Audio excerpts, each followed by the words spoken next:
just make sure it's like stayed in there. Just pop that out. With some tabs in here, you can't really see them, but you just take like a screwdriver and pull pressure back, and you're just kind of gonna pull those tabs.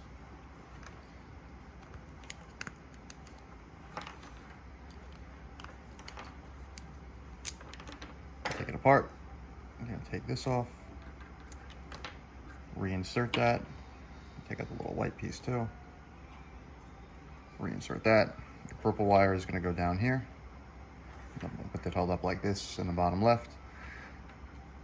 The bottom right is the negative, which is black, and then at the top right is your red wire, so it's kind of like that. And then you basically just push these back in.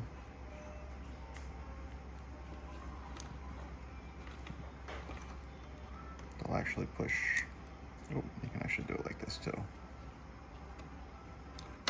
I'll just edit that part out. You just put that back in like this.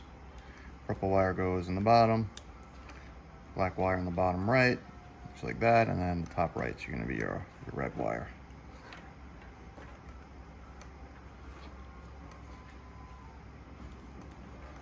Push those all through, and as you push them through, go the other way. You're going to see that they actually pop in there, and then these little pins inside kind of lock it in, and then you just push the orange clip back in, which will lock that in, and take your white part and just stick it in there, and that's all there is to it. So your adapter should look like that in the end.